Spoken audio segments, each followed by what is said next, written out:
जय जय श्री चैतन्य जय हो नित्यानंदा। जय अद्वैत चंद्र जय गौर भक्त वृंदा। जय जय श्री चैतन्य जय हो नित्यानंदा। जय अद्वैत चंद्र जय गौर भक्त वृंदा। जय जय श्री चैतन्य जय हो नित्यानंदा। जय अद्वैत चंद्र जय गौर भक्त वृंदा। हरे कृष्ण। आप सभी भक्तों का बहुत बहुत हार्दिक स्वागत। हम लोग द ग्रेट आचार्यज यानी कि महान आचार्य भक्तों के विषय में चर्चा कर रहे हैं। वे भक्त जो हमारे प्रेरणा के स्तोत्र हैं, वो जो हमें भक्ति में आगे बढ़ने का बल देते हैं, लक्ष्य भी देते हैं। इसी श्रृंखला में अभी हम श्रील नरोत्तम दास ठाकुर के विषय में पढ़ रहे हैं। कल हमने पढ़ा किस प्रकार नरोत्तम दास ठाकुर की गुरु भक्ति सदा के लिए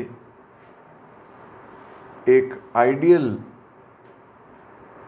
आचरण, एक आइडियल व्यवहार हमारे सामने प्रस्तुत करती है। किस प्रकार ये गुरुवत भक्ति करते थे।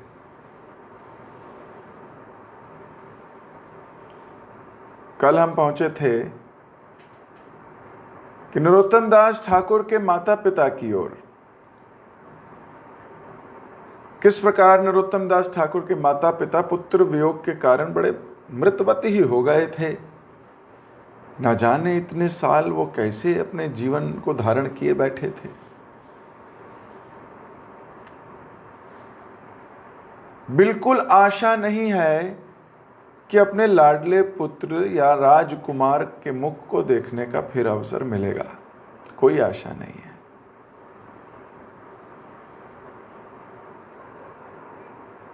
एक दिन हठात कर्मचारियों ने आकर संवाद दिया कि राजकुमार बाहर खड़े हैं। क्या सचमुच राजकुमार आए हैं? दोनों ने हड़बड़ाते हुए पूछा। जी, राजकुमार और उनके एक साथी दोनों बाहर खड़े हैं, भीतर नहीं आना चाहते। कर्मचारियों ने उत्तर दिया। बिना विलंब किए राजा कृष्णानंद और रानी भागकर दरवाजे पर गए। राजकुमार को देखकर तो उनके हर्ष की सीमा ही नहीं रही। लेकिन उस आनंद के तुरंत बाद एक गंभीर विषाद ने उन्हें आ घेरा। राजकुमार कौपिन धारण किए थे और एक उत्तरीय पहने थे। हाथ में हरिनाम की माला और कुछ भी नहीं। मार्ग के श्रम और उपवास के कारण उनका मुख मलिन और शरीर शुष्क हो रहा था। राजा कृष्णानंद और उनकी रानी से ये देखा नहीं गया। वे रो पड़े। नरोत्तम ठाकुर ने उनके चरणों में प्रणाम किया और मृदु वाक्यों से उन्हें शांत करने का प्रयत्न किया। बिजली सी द्रुत गति से खेतुरी में चारों ओर राजकुमार के आने की खबर फैल गई। लोगों की भीड़ उन्हें देखने के लिए उमड़ पड़ी, पर किसी से राजा और रानी का रोना नहीं देखा जा रहा था।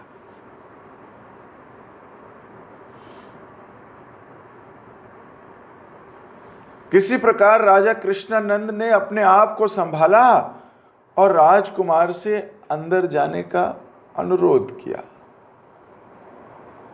राजकुमार ने रोते रोते कहा, पिताजी, मैंने गुरु को आजीवन ब्रह्मचर्य व्रत पालन करने और विषयों से दूर रहने का वचन दिया है, इसलिए क्षमा करें।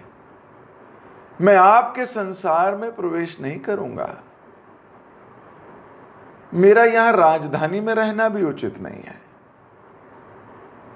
पर गुरु की आज्ञा और आप लोगों का स्नेह मुझे यहां ले आया है। मैं यहां ठाकुर बाड़ी में रहकर भजन करूंगा। संध्या समय एक बार आकर आपको प्रणाम कर जाया करूंगा। आप ऐसी कृपा करें जिससे गुरु को दिए अपने वचनों को आखिर तक निभा सकूं।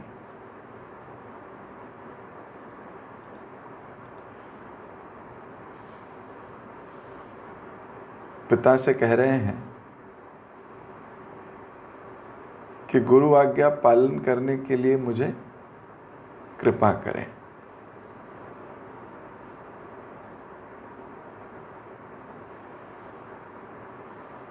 क्या गुरु आज्ञा पिता की आज्ञा से श्रेष्ठ होती है?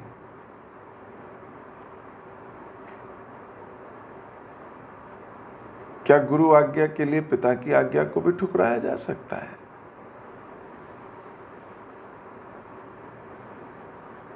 गुरु निष्ठा इतनी कि पुत्र निष्ठा चली गई।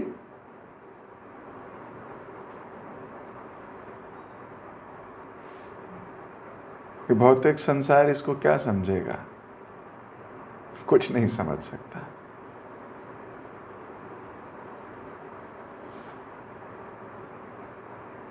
इंसान को अपने शरीर से जुड़े हुए संबंधों का बड़ा मोल है, बड़ा मोह है। कुछ संबंध शरीर के होते हैं जो इस शरीर के साथ ही खत्म हो जाएंगे। खत्म। और कुछ संबंध इटर्नल होते हैं, शाश्वत होते हैं। वो आत्मक संबंध हैं, वो शरीर के साथ समाप्त नहीं होते।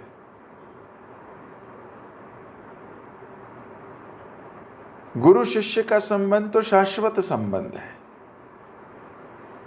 आपके परिवार में जो परिकर हैं, परिजन हैं, जो अभी रिश्तेदार हैं,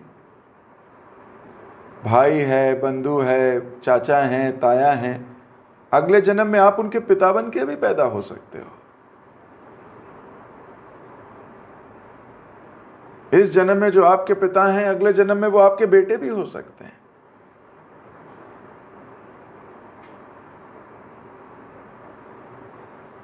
ये रिश्ते बदल सकते हैं, लेकिन गुरु शिष्य संबंध तो शाश्वत संबंध है। वो हर जन्म में वही रहता है।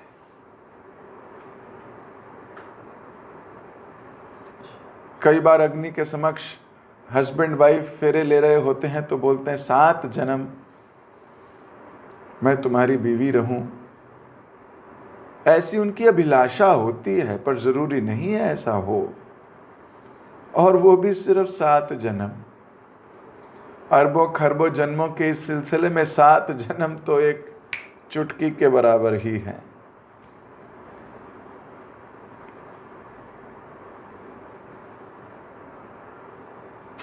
लेकिन गुरु शिष्य संबंध शाश्वत संबंध है। बहु जन्म बहु बार पाए माता पिता। बहु जन्म में बहुत बार बहुत माता पिता मिले हैं, ये भी सच है।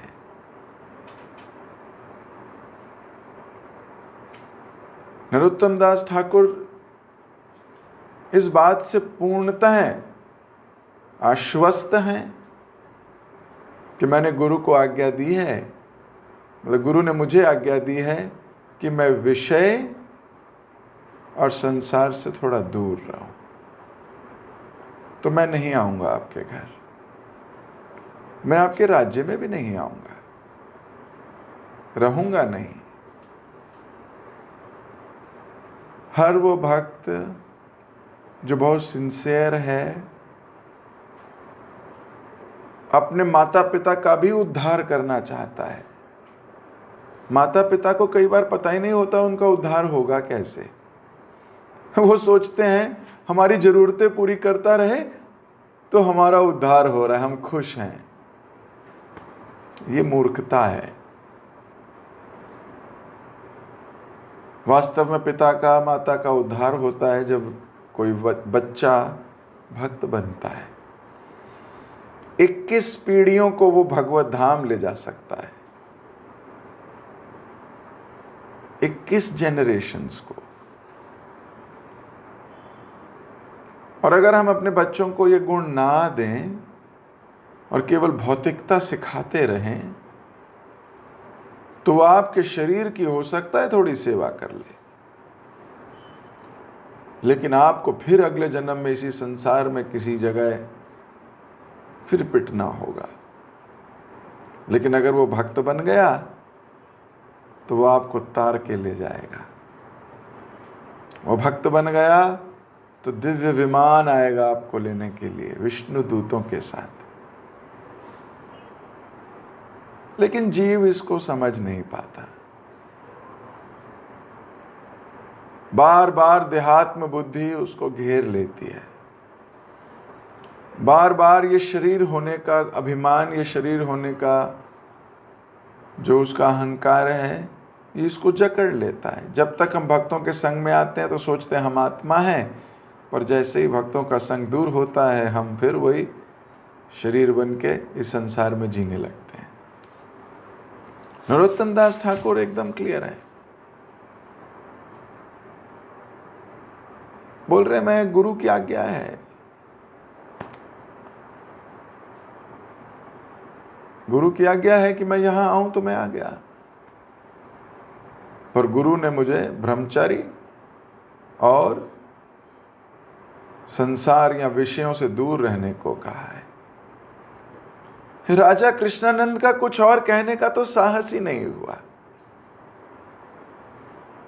उन्हें सिर्फ ये सोचकर संतोष करना पड़ा कि उनका नरु उनके पास आ गया है और रोज एक बार उससे मिल जाया करेगा। इतना बहुत है। नरोत्तम ठाकुर बाड़ी में जाकर रहने लगे।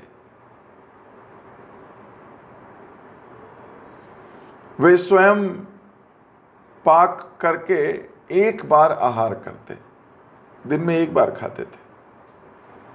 त्रिसंध्या स्नान करते, 3 बार नहाते थे और दिन रात भजन करते। दिन समाप्त होने पर एक बार माता पिता के पास हो आते।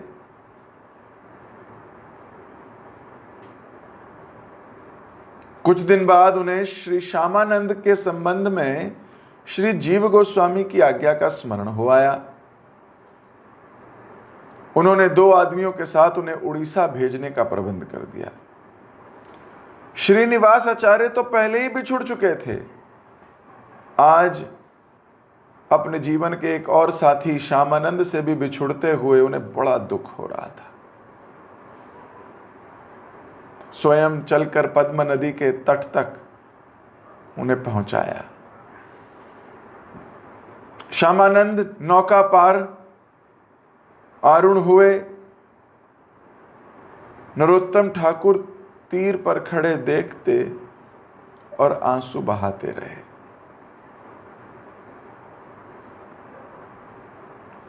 ठाकुर महाशय को ग्रंथों की याद बार बार सताया करती। वे बड़े चिंतित रहते। एक दिन आचार्य प्रभु का एक पत्र लेकर 2 आदमी आए। ग्रंथों के मिल जाने और राजा वीर हमवीर का उनका शिष्य ग्रहण करने का संवाद पढ़ उनके आनंद की सीमा ना रही। उन्होंने इस उपलक्ष्य में पिताजी से राज्य में उत्सव मनाने की इच्छा प्रकट की। पिता ने सुनते ही राज्य में 5 दिन तक आनंद उत्सव मनाने का प्रारंभ किया। बेटे ने कुछ मांगा है। 5 दिन तक आनंद उत्सव हुआ। क्या खुशी है? ग्रंथ मिल गए और राजा शिष्य हो गया। इस मटेरियल वर्ल्ड में एक दूसरे की सक्सेस से लोग जलते हैं, चिढ़ते हैं।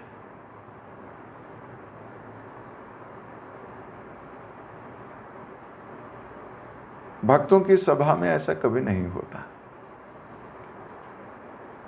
श्रीनिवास आचार्य को ग्रंथ प्राप्त हुए हैं, उनके शिष्य बने हैं राजा वीर हमवीर, सेलिब्रेट कर रहे हैं नरोत्तम दास ठाकुर। आनंद का विषय तो उधर है, पर पार्टी हो रही है इधर। ये भक्तगण हैं, एक दूसरे की सक्सेस से प्रसन्न होते हैं।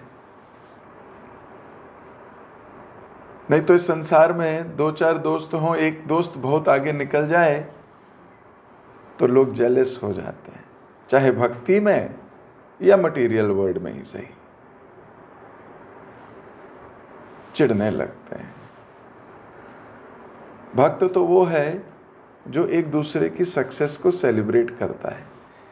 इतना बड़ा उत्सव तो राजा वीर हमवीर ने नहीं किया जितना खेतुरी में यहां हो गया।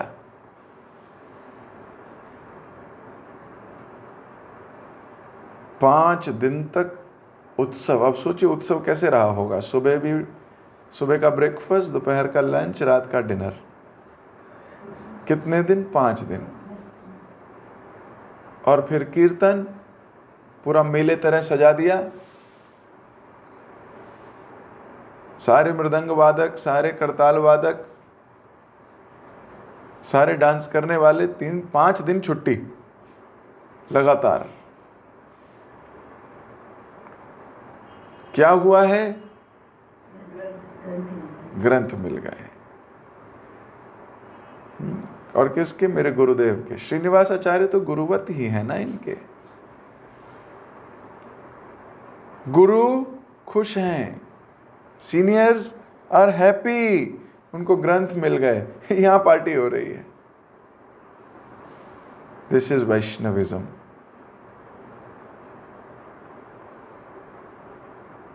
कोई कंपटीशन नहीं है कि हम तीनों को प्रचार का दिया था, वहाँ तो बहुत बड़ा हो गया, हमारे यहाँ भी शुरू नहीं हुआ, अभी मैं क्या करूँ, ये तो गड़बड़ है, ऐसा नहीं है, वैसा नहीं है, उसको राजा मिल गया ना इसलिए वहाँ हो गई है, हमें कोई मिला नहीं, हम क्या करें, हम ये करें, ये सब नहीं करना है। We should be happy. खुश हैं। ये कोई आसान चीज नहीं है। इसी पर रुककर चर्चा होनी चाहिए कि ऐसा कैसे हुआ। ऐसा ऐसे हुआ क्योंकि एक ही मत है, एक ही उद्देश्य, कोई पर्सनल एजेंडा नहीं है। जहां लोगों के पर्सनल एजेंडाज आ जाते हैं वहां पर चीजें गड़बड़ हो जाती हैं। लेकिन भगवान लोगों के पर्सनल एजेंडा होने को भी एक्सपोज कर देते हैं। कृष्ण एक्सपोज कर देते हैं। ऐसी परिस्थिति देंगे जहां आपके मनोभाव किसी न किसी प्रकार से प्रकट हो ही जाएं। लाख प्रयास करो छुपाने का, फेक चीज फेक ही रहती है। किसी न किसी टेस्ट में वो फेल हो जाती है। और जो जेन्युइन है, खरा है, वो किसी भी परिस्थिति में होगा, वो वैसा ही रहेगा। वो तो खरा है।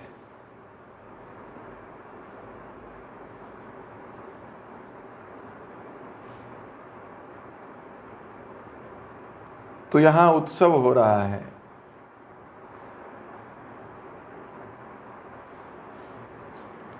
खैर, ठाकुर महाशय ने श्री गौरांग महाप्रभु की लीला कथाएं तो सुनी ही थी। अब कथा सुनते थे तो उनके दर्शन के लिए व्याकुल और व्यग्र हो उठते थे। दिल में तीव्र इच्छा थी महाप्रभु के दर्शन करने की। दिल में तीव्र इच्छा थी उनके पास जाकर उनकी चरण सेवा करने की। तभी एक दिन उन्हें संवाद प्राप्त हुआ कि महाप्रभु अंतर ध्यान हो चुके हैं। एक प्रकार से वज्रहात हुआ।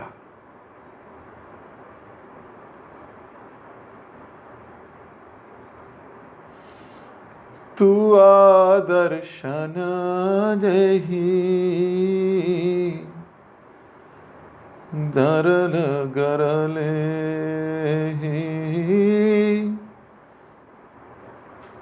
आदर्शन का खबर सुनते ही टूट गए।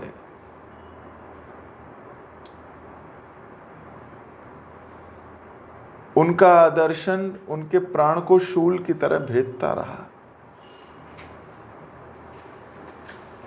हृदय में आकांक्षा जागी कि महाप्रभु को तो नहीं देख पाया, महाप्रभु की लीला स्थलियों का दर्शन करूं, मन और प्राण को थोड़ा शीतलता दूं। माता पिता की आज्ञा ले निकल पड़े नवद्वीप की यात्रा पर।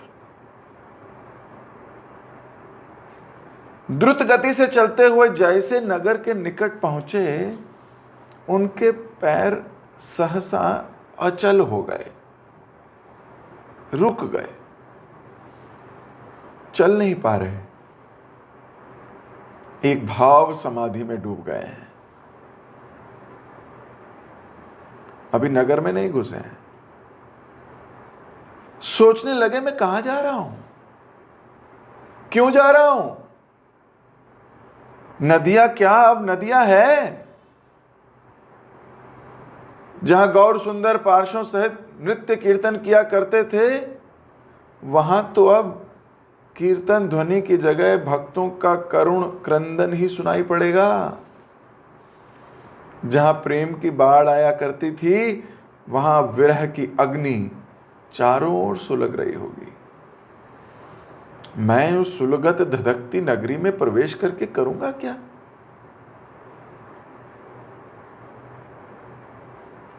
मैं नहीं जाऊंगा।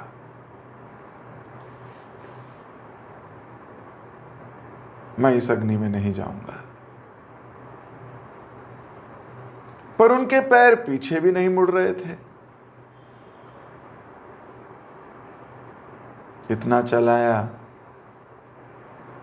गौर सुंदर की लीलाओं के स्थलियों को ही देखाता हूं।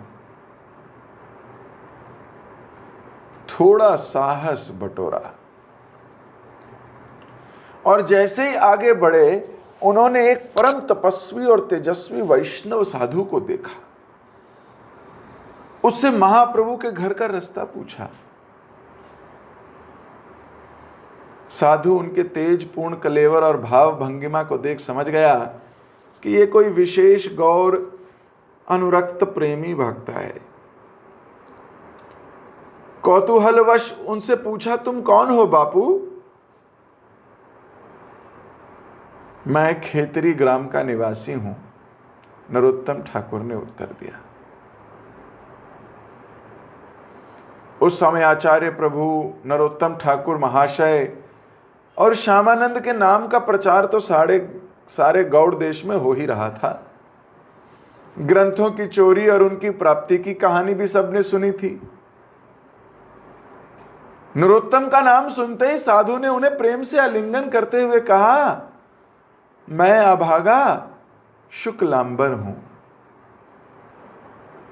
प्रभु के पार्षदों में मैं और 2-1 कंगाल वैष्णव ही उनके विरह का दुख झेलते हुए अब तक जी रहे हैं। ये कहते ही आंसुओं की धार उनके नेत्रों से बह चली। नरोत्तम ठाकुर का भी अश्रु प्रपात आरंभ हुआ, जो उनके नदिया भ्रमण के अंत तक बराबर बहता रहा, रुका नहीं।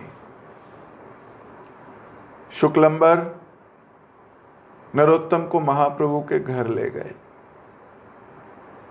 कांपते कांपते घर के भीतर प्रवेश करते नरोत्तम ठाकुर हा गौरांग कहकर आंगन में गिर पड़े और मूर्छित हो गए।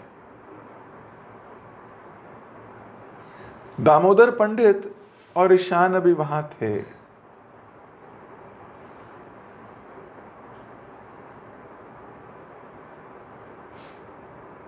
ईशान महाप्रभु की मां सची देवी का सेवक था।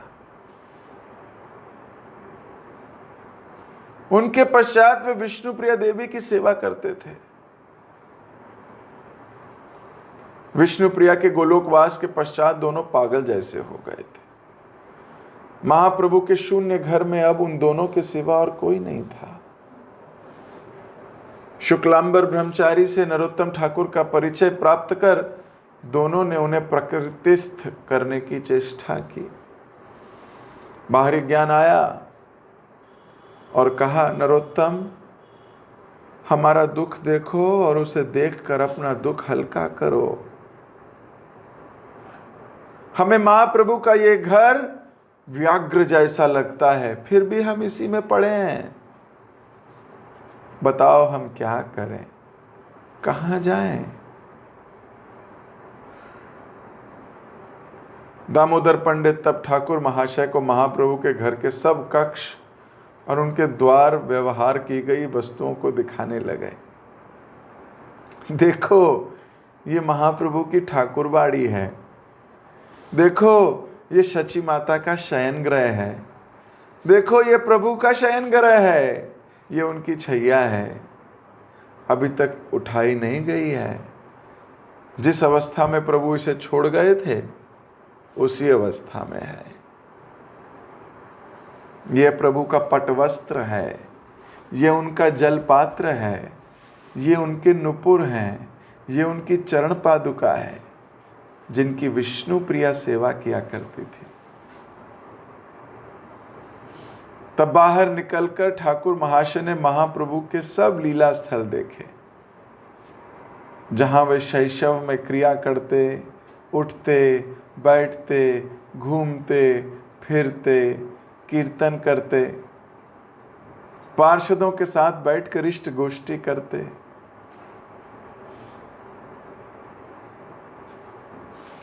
नरोत्तम ठाकुर महाशय जितने दिन नवद्वीप में प्रभु के घर रहे, वे रात में महाप्रभु की लीला का स्वप्न देखते थे। दिन में दामोदर और ईशान से उनकी लीला कथा श्रवण करते थे। हर समय भाव में विह्वल रहते थे। कुछ दिन बाद महाप्रभु के मंदिर को प्रणाम कर वे शांतिपुर निकल गए। शांतिपुर में अद्वैत प्रभु का स्थान देखा, फिर अंबिका गए। वहां श्यामानंद के गुरु हृदय चैतन्य के घर जाकर गौर निताई के विग्रह के दर्शन किए। वहां से खड़दह गए। उस समय नित्यानंद प्रभु के अंतर्ध्यान हो चुका था। मां जानवा और वीरभद्र ने उनका स्वागत किया। कई दिन अपने पास रखकर नीलाचल जाने की अनुमति दी। जिस मार्ग से महाप्रभु नीलाचल गए थे उसी मार्ग से नरोत्तम ठाकुर भी नीलाचल गए। महाजनों येन स गतान पंथा, महाजनों के दिखाए गए मार्ग को ही व्यक्ति को चुनना चाहिए, अपना कोई मार्ग नहीं बनाना चाहिए। व्यक्ति कई बार अपने ही मार्ग बनाने लगता है, बोलता है ऐसे भगवान को पालूंगा। मैंने तो कई लोगों को यह भी कहते सुना है कि हमारा तो जी संबंध बहुत अच्छा है भगवान से, हम उनको ऐसे ही मानते हैं, हम उनको यही भाव रखते हैं। हमें गुरुजनों द्वारा बताए गए मार्ग को, उन्हीं के द्वारा बताई गई शिक्षाओं को आगे लेके जाना चाहिए। हमारा मन दूषित है, इस बात का हमें विश्वास होना चाहिए। न जाने क्यों हमें अपने मन पे तो पूर्ण श्रद्धा है पर गुरु के मन पे नहीं। हमें अपनी बातों पे तो पूर्ण विश्वास है लेकिन शास्त्रों पे नहीं। यही कारण है इस संसार में बार बार आवागमन चलता रहता है। असुर सकल पाइला चरण, असुर तक ने तो भगवान आपके चरणों को प्राप्त कर लिया, हम यही रह गए। अघासुर, बकासुर, पूतना, व्योमासुर, अरिष्टासुर, तृणाव्रत इत्यादि अनेकों अनेक असुरों ने भगवान की प्राप्ति कर ली है। भक्ति विनोद ठाकुर कहते हैं हम यहीं रह गए, उनसे भी गए गुजरे हैं।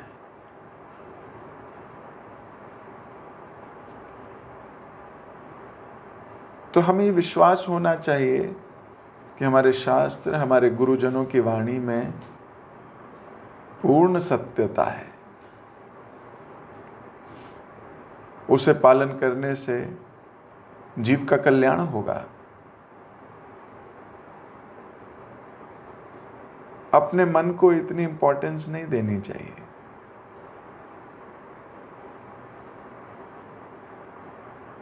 जब हम अपने मन को या अपनी बुद्धि को इंपॉर्टेंस देते हैं तो हम किसी ना किसी अपराध में फंस जाते हैं। हमें लगता है आई कैन डू बेटर। आपको लगता है ये भावना भगवान को पसंद आती होगी? नहीं।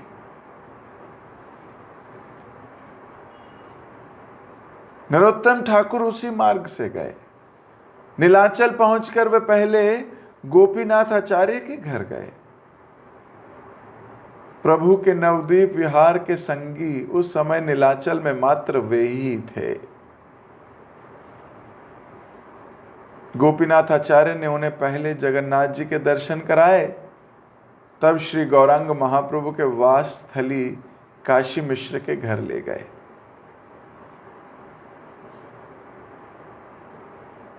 वहां जाते ही ठाकुर महाशय मूर्छित होकर पृथ्वी पर गिर पड़े। क्या प्रेम है!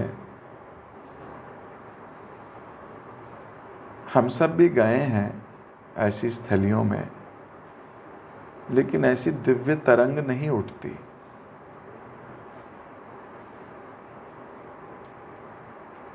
गंभीरा में जाकर या मायापुर में योगपीठ में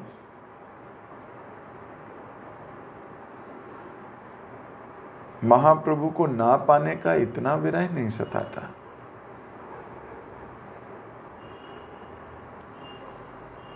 ये कितना डीप लव है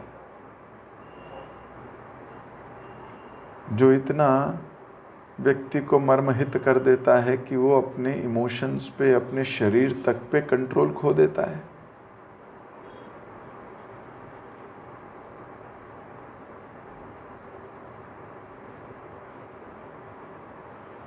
मूर्छित होकर गिर पड़े हैं पृथ्वी पर। स्वस्थ होने पर गोपीनाथ उन्हें वह कुटिया दिखाने ले गए जिसमें महाप्रभु 18 वर्ष रहे थे। उन्होंने कहा, देखो देखो वे रहा वे आसन जिस पर बैठकर महाप्रभु संख्या माला जप करते थे। ये है वे प्रस्तर जिस पर प्रभु शयन करते थे।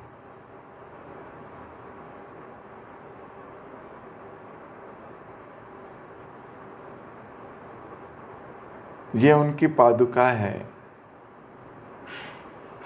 नरोत्तम ठाकुर ने अजस्र अश्रु बहाते हुए एक एक वस्तु को दंडवत प्रणाम किया और उसे स्पर्श कर महाप्रभु के स्पर्श का अनुभव भी किया।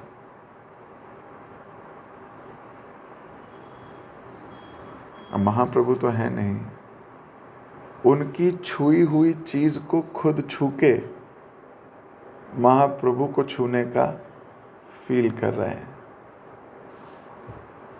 Deep in meditation.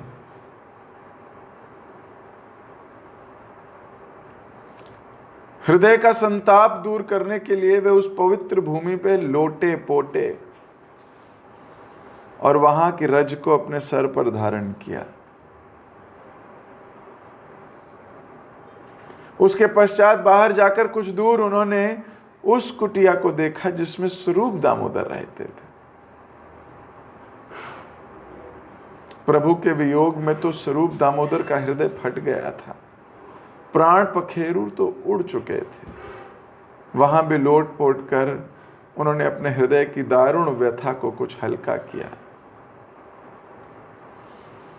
महाप्रभु के निवास स्थान से दूसरी ओर ठाकुर हरिदास की कुटिया थी। उसी कुटिया के सामने हरिदास के मृतदेह को लेकर महाप्रभु ने नृत्य किया था। उसके भी ठाकुर महाशय ने प्रभु की भक्त वत्सलता की याद में भाव विद्वल हो दर्शन किए। जिस स्थान पर खड़े होकर महाप्रभु जगन्नाथ जी के दर्शन करते थे, वहां उनके चरणों के चिन्ह थे। उसी के पास गरुड़ स्तंभ पर उनका कर चिन्ह भी था। फर्श पर एक गर्त था जो दर्शन करते समय उनके आनंद अश्रुओं से भर जाता था। इसके भी उन्होंने दर्शन किए। गदाधर पंडित के उस स्थान के भी उन्होंने दर्शन किए जहां नित्य उपराह में प्रभु उनसे भागवत सुना करते थे और उस भागवत की पोथी को दंडवत किया जो गदाधर के अश्रु जल से सिक्त हो गई थी। अक्षर भी नहीं दिखते थे।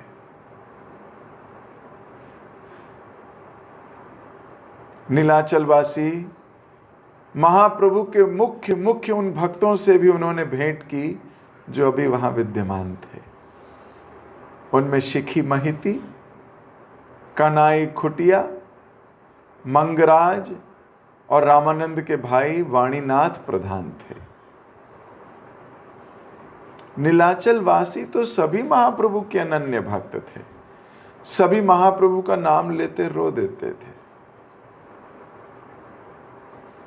ठाकुर महाशय ने देखा कि नीलाचल में महाप्रभु का प्रभाव जगन्नाथ जी के प्रभाव से भी अधिक था, और ये तो स्वाभाविक ही है। अचल जगन्नाथ से सचल जगन्नाथ का प्रभाव तो प्रभावित होना ही था।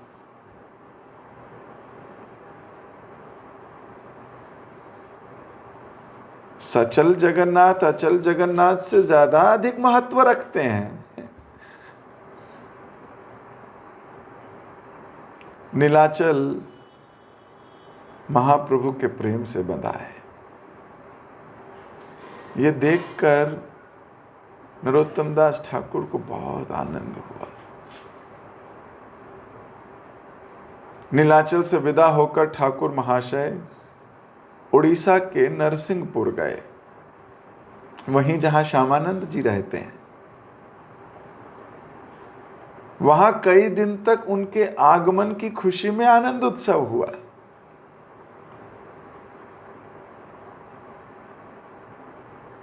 उसके पश्चात श्यामानंद से विदा ले वे श्रीखंड और महाप्रभु के सन्यास तीर्थ कटवा होते हुए खेतुरी लौट गए।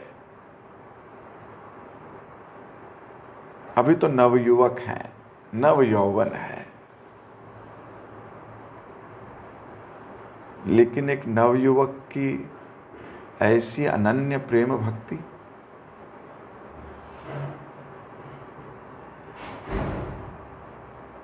अभी लौट आए हैं खेतुरी में।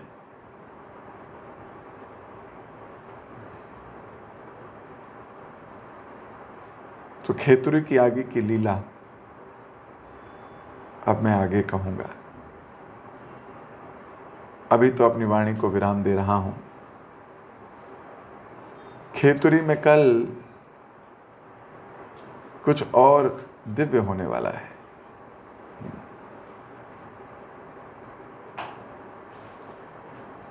एक अभूतपूर्व कीर्तन की धारा बहने वाली है।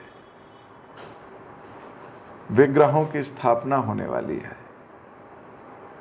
महोत्सव होने वाले हैं।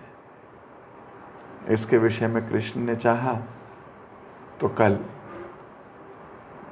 इसका उद्घाटन करेंगे। जगत गुरु श्रील प्रभुपाद की जय, श्री नरोत्तम दास ठाकुर की जय। हरे कृष्ण। किसी भक्त का कोई प्रश्न, कोई टीका या कोई टिप्पणी?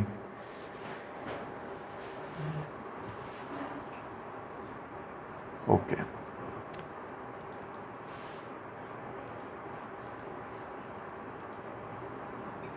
हरे कृष्णा प्रभु जी, धन्यवाद, प्रणाम। Thank you so much Prabhu ji for telling such wonderful lilas of Narottam Das Thakur.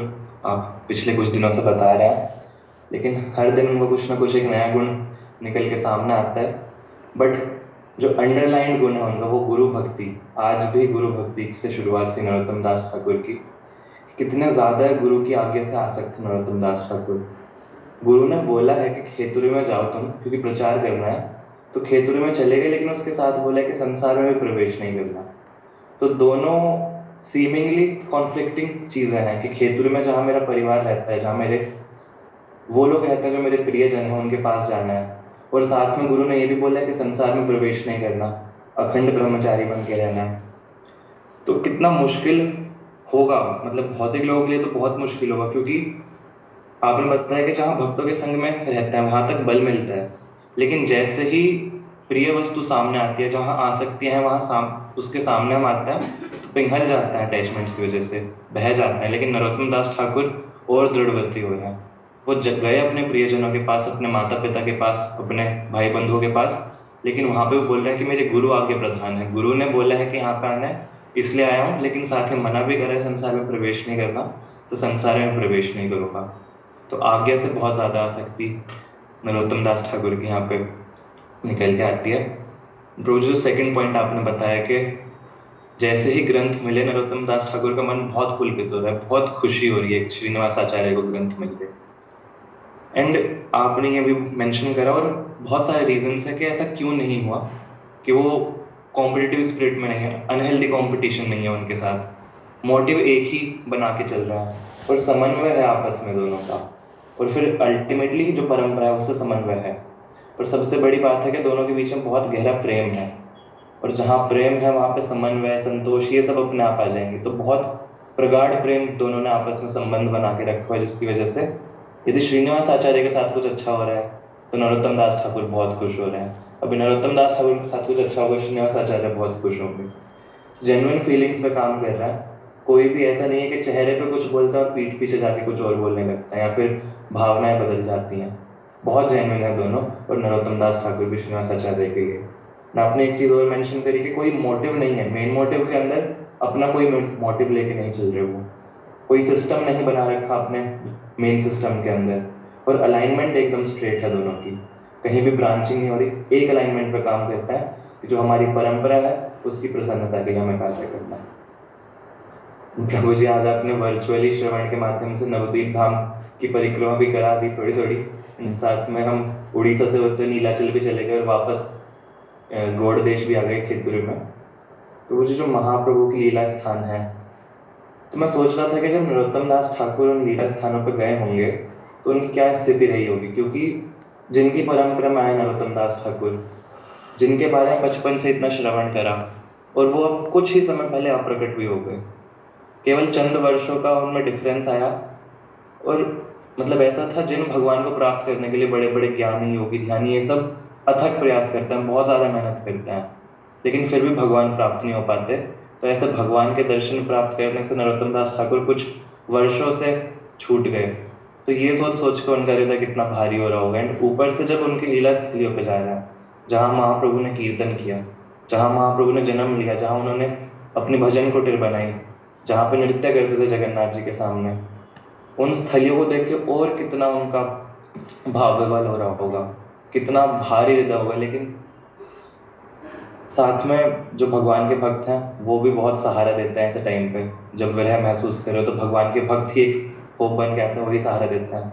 Damodar पंडित, ईशान, और फिर गोपीनाथ आचार्य नीलाचल में, इन सब ने उनको संभाल के रखा उनकी जर्नी के थ्रू आउट। महाप्रभु की लीला स्थली को देख के विवल तो हो रहे हैं, बहुत विरह भी महसूस कर रहे हैं, बट साथ में भक्त हैं जो उनको संभाल के रखे हुए हैं, कुछ अघटना ना घट जाए उनके विरह के कारण। एंड भक्तों का इतना प्रभाव है, आपने लास्ट में बताया कि जो जगन्नाथपुरी है, जो रानी जगन्नाथ भगवान के नाम से जाती है, उस जगन्नाथपुरी में महाप्रभु के भक्तों ने महाप्रभु का प्रभाव ज़्यादा बना के रखा हुआ है अब तक जगन्नाथ जी के प्रभाव से। तो उससे नरोत्तम दास ठाकुर को आनंद मिल रहा है कि महाप्रभु की कितनी ख्याति बढ़ी हुई है जगन्नाथपुरी में। तो इसीलिए भक्त बहुत ज़रूरी है कि ऐसे समय पे भी जब विरह की वेदना सता रही हो, भगवान के भक्त संभाल लेते हैं, भगवान के भक्तों से सहारा मिलता है, वो किसी ना किसी प्रकार से हमारे हृदय में आनंद भर देते हैं। प्रभु जी, बहुत सुंदर लेक्चर था एंड आई होप आगे भी आप इसको इतने अच्छे से कंटिन्यू करेंगे। बहुत आनंद आया नरोत्तम दास ठाकुर के विषय में सुनने के लिए। Thank you so much for such a wonderful series. और आपसे भक्तों का बहुत बहुत धन्यवाद इतने प्रेम से श्रवण करने के लिए। हम सब प्रभु जी एक बार धन्यवाद करेंगे हरे कृष्ण महामंत्र बोल के। हरे कृष्णा कृष्ण कृष्ण हरे हरे, हरे राम राम राम हरे हरे।